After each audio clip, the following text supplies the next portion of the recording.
Hello everyone. So we'll be continuing by looking at the module scales of turbulent motion. In the last class, we were dealing with the spectrum function, the energy spectrum function. We looked at the 1D spectra and looked at it in terms of K kappa eta, right? And saw what that meant, looking at the different ranges, the inertial sub-range, the energy containing range, then the dissipation range, and how the value of kappa eta varies in these ranges. We looked at that.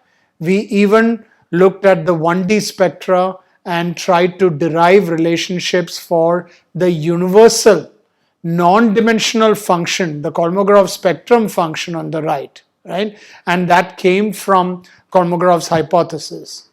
So now let's go further by looking at this energy spectrum function in the inertial subrange. Okay. Now in the inertial subrange, according to the second similarity hypothesis, E of kappa, it has a universal form, which is uniquely determined by epsilon and is independent of nu, isn't it? So in that sense, so here what happens is the psi, as in the spectrum function, the universal spectrum function that we had earlier, which was this one, we took it to be independent of nu, isn't it? So that is why we don't have a nu in here, we only have epsilon. And that is applicable to the inertial subrange, as I had mentioned yesterday. So here what happens is this psi of kappa eta becomes independent of its argument and hence tends to be a constant, because see what happens. What we are saying is in the inertial subrange it only depends on epsilon and is independent of nu. So this is what you have. Here it depends on epsilon already, which means this right here has to be a constant because your epsilon dependency is already there. So your psi has to be a constant, isn't it? So if psi is a constant, that is what we are saying. It becomes independent of its argument and hence tends to be a constant. So essentially, according to the second similarity hypothesis, your energy spectrum function is this one. C epsilon to the 2/3 and kappa to the minus 5/3. This was basically psi of kappa eta. And what we are saying is psi becomes a constant because it only depends on epsilon, as in the energy spectrum function. So in that sense, the energy spectrum function is C epsilon to the 2/3, kappa to the minus 5/3. And that's it. This is actually the famous minus 5/3 Kolmogorov spectrum. The fact that the energy spectra varies according to kappa to the minus 5/3. This is universal. This is applicable to all turbulent flows, no matter what kind of turbulent flows you have. And C here is a universal constant. It's a universal Kolmogorov constant, because remember, when we wrote the energy spectrum function, we wrote it in terms of psi of kappa eta, and we did say that this would be a universal function. Turns out that is going to be a constant because your dependency of epsilon is already there in the energy spectrum function. And that's the only dependency you have. Obviously, kappa is there, but other than that, epsilon is the only dependency you have. It does not depend on nu, which means your universal spectrum function, the Kolmogorov function psi, becomes a constant. Okay. Now, experimental data supports the fact that this C is 1.5. It actually comes out to be 1.5. In which case, you will have the 1D spectra, because remember we wrote E11 and E22 in terms of E of kappa. So once you know that this is your energy spectrum function is fixed, E of kappa, we can derive equations for E11, which is, this is what it looks like, and E22, where you have C1 as the constant and C1 prime as a constant, and these values, C1 is going to be 18 over 55C and C1 dash is going to be 4/3 C1. Where did I get that from?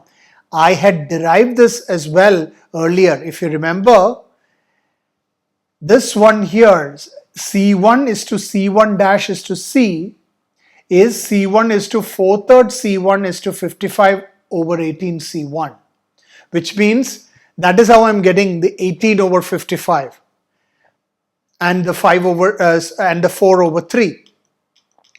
So here what I have is C1 dash is equal to 4/3 C1 and C1 itself is equal to 18 over 55 C. Because earlier I had derived that C is 55 over 18 C1, isn't it? Here what I had is 55 over 18 C1. And where did that come from? That came from the fact that C1 is C1 dash is half times 1 plus P. We had derived this in the last class.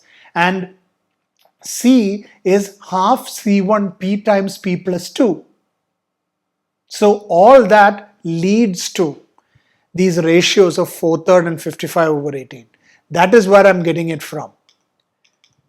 Okay, so what I have is C1 equals 18 over 55 C and C1 dash equal to 4/3 C1. So I have now the 1D spectra fixed once I have fixed the inertial subrange spectra.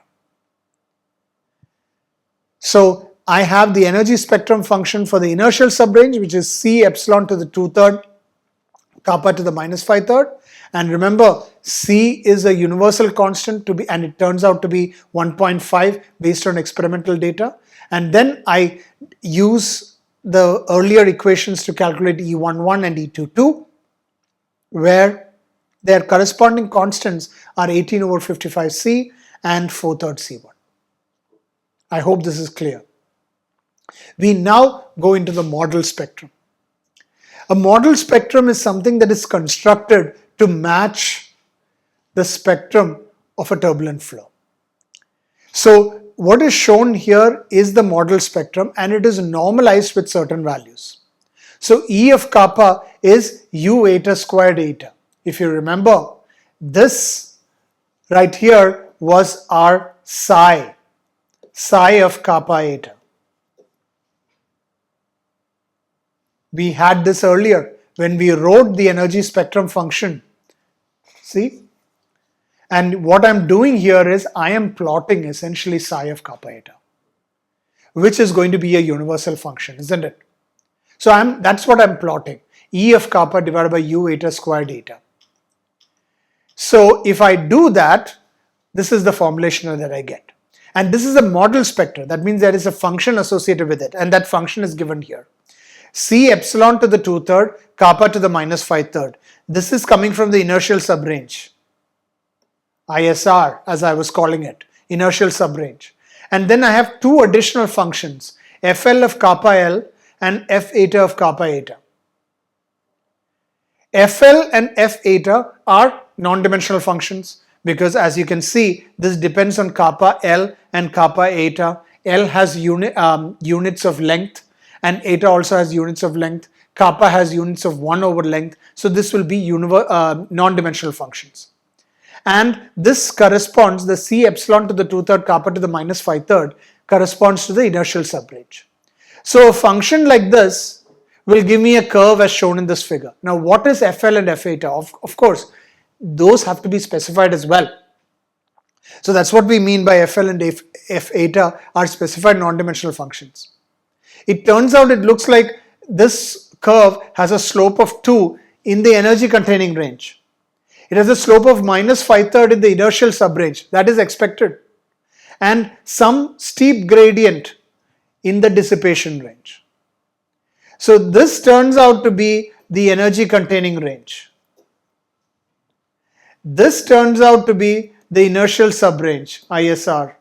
And this turns out to be the dissipation range. So minus 5/3, that is fixed. We already showed that in the previous slide. So let's go into detail into this model spectra and look at what FL and F eta are. Now the function FL determines the shape of the energy containing range. And what we should want it to do is that we should want it to tend to unity for large kappa L. Because what should happen is we want the inertial subrange spectra to be recovered in the inertial subrange. So we want this to be 1 as soon as it gets into the inertial subrange. Same goes for F eta, and I'm coming to that as well. We want FL to tend to 1. So that is what we mean by FL tends to unity for large kappa L. And similarly, F eta determines the shape of the dissipation range, and it tends to unity for small kappa eta. So what is essentially happening is F eta is sort of deactivated in this range, and FL is deactivated in this range. Am I making sense? So the FL is deactivated in the inertial subrange and the dissipation range. The F eta is deactivated in the energy containing range and the inertial subrange. When I say deactivated, they will have values that are closer to 1. So it tends to unity. So in the inertial subrange, both FL and F eta are essentially unity. In that sense, you will, so by that token, Kolmogorov minus 5/3 spectrum is recovered that way.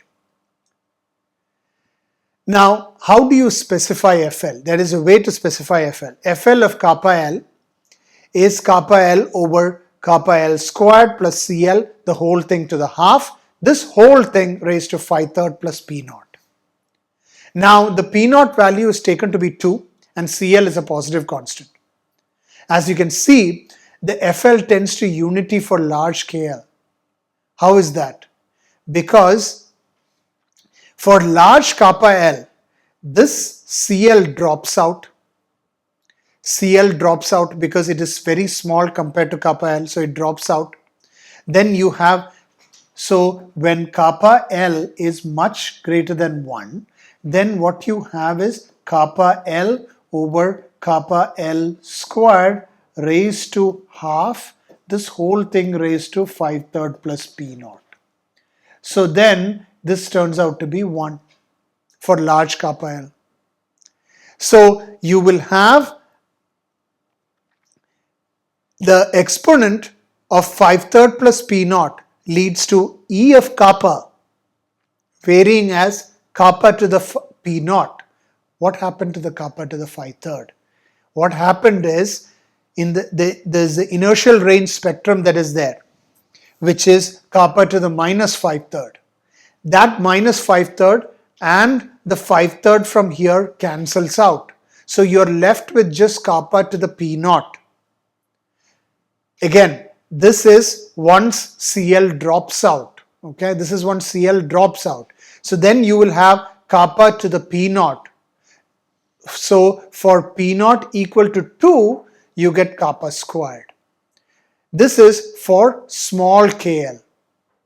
With the alternative choice of P naught is equal to 4, the spectrum becomes the von Karman spectrum, or E of kappa is equal to approximately equal to kappa to the 4 for small kappa.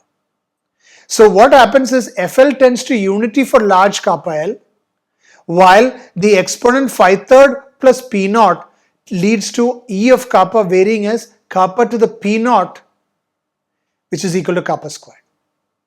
So for small kappa L, what happens? For small kappa L, this drops out, isn't it? So when kappa L is much less than 1, then what you have is you will have CL on the bottom, on the denominator, which is a constant. So ignore that, but then you will have kappa to the 5/3 plus P naught. And this kappa to the 5/3 and a kappa to the minus 5/3 cancel out. So you essentially have only kappa to the P naught. That is what we mean by this. And if P naught is 2, it is kappa squared. If P naught is 4, it is kappa to the 4. So the spectrum becomes the von Karman spectrum, which has E of kappa, which is approximately equal to kappa to the 4 for small kappa. Now, let's go to F eta. F eta has this function. It's an exponential function. So here, what you have is beta and C eta are positive constants. So for C eta is equal to 0, let's say you want to simplify the function, then you can assign C eta is equal to 0, then you get this function here. F eta of kappa eta is exponential minus beta kappa eta. This makes sense that the dissipation range specification, we are providing an exponential function so that it is infinitely differentiable, because dissipation carries on for quite a few scales. Dissipation carries on even for the smallest scale and even lower than that, right? It just carries on for smaller and smaller scales. So that is what you want. That is the reason why we are providing an exponential function. So this means that for large kappa, the energy spectrum function decays more rapidly than any other power of k because of the exponential function, and hence the exponential decay. You can see from the model spectra that this is quite steep. That is because it decays with k much more rapidly than the other two ranges. The energy decays quite rapidly.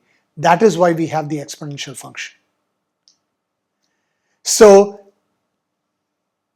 we have an exponential function, and this is the simpler form of the exponential function. You have it as exponential minus beta kappa eta. And several experiments have shown that beta is approximately equal to 5.2. However, the simple exponential function departs from the unity too rapidly for small kappa eta. Okay, so in that sense, the value of beta is actually constrained, and specifically it is constrained to a value of 2.1. To avoid all of this, you can just use this function here. It's slightly more complicated, but it does not depart from 1 too rapidly. Okay, whereas this one here departs from 1 quite rapidly for smaller value of kappa eta, because we want it to be 1, right? We want it to be 1 so that you can recover the inertial subrange. You can recover the energy containing range alone. So we want it to be 1 for small kappa eta. But with this simplified function, it departs from unity too fast. So we can use the top one for better predictions. Now, overall, how do you specify this? This function depends on 3 values: the turbulent kinetic energy, the dissipation, and the viscosity. So for specified values of for specified values of k, epsilon, and nu, the model spectrum is determined by using c is equal to 1.5, and say if you want to use the simplified function, beta is equal to 5.2. Okay. Now, alternatively, you can use the value of r lambda. Okay. The constants Cl and Ceta are determined from the requirements that E kappa and 2 nu kappa squared E kappa, they integrate to k and epsilon respectively, because this is the integral of that function. Energy spectrum function is the turbulent kinetic energy, and the integral of this one here, 2 nu kappa squared E kappa, is epsilon. So what you get is, if you integrate that to k and epsilon, then at high Reynolds number, their value is approximately 6.78 and 0.4, the Cl and C eta values. So that is what you have. So this is using an r lambda value. Alternatively, you can just use the k, epsilon, and nu, and you can construct the model spectrum. The figure that we showed earlier for the model spectrum is a log-log plot, of course. You can see that here, it's a log-log on both sides. So it's a log-log plot, and it is the log-log plot of the model spectrum at r lambda is equal to 500. The power loss, as in E kappa, is approximately varying with kappa squared, and at low wave number, and E kappa varying with kappa to the minus 5/3 in the inertial subrange. You can see that easily, right? So you have a slope 2. Remember, it's going to be a line because you have it plotting as a log-log plot. So it will be the slope, it will be linear in the log-log plot, and the slope will represent the power of kappa, isn't it? So you have the slope of 2, that means it varies as kappa squared, and you have a slope of minus 5/3, that means it varies as kappa to the minus 5/3. Obviously, the dissipation range is exponential, so that's the way it looks. Now, let's apply this model spectrum to experimental data. This is a plot that I have shown earlier to illustrate several other examples, but this is actually where it comes. On the left-hand side, on the y-axis, I have the 1D spectra, which is E11, and I have normalized it with epsilon nu to the 5, the whole thing to the 1/4. If you notice, I am getting that from this one right here. Essentially, what I'm plotting is the non-dimensional psi of kappa eta. In the model spectra, when I showed the model spectra, I plotted E of kappa over U eta squared eta, isn't it? Which is again psi of kappa eta. I'm doing the same thing here. This is psi of kappa eta. Obviously, because I'm plotting the 1D spectra, I'm getting a different constant, but essentially I'm getting the same thing. I'm getting a universal function, E11 of kappa 1 divided by epsilon nu to the 5, the whole thing to the 1/4. This is plotted against, as you can see, kappa 1 eta. What is shown here? Multiple data sets are shown here. You cannot see the legend clearly, but there is wake flow involved, there is channel flow involved, there is flow over a flat plate involved, multiple kinds of data, and at different Reynolds numbers.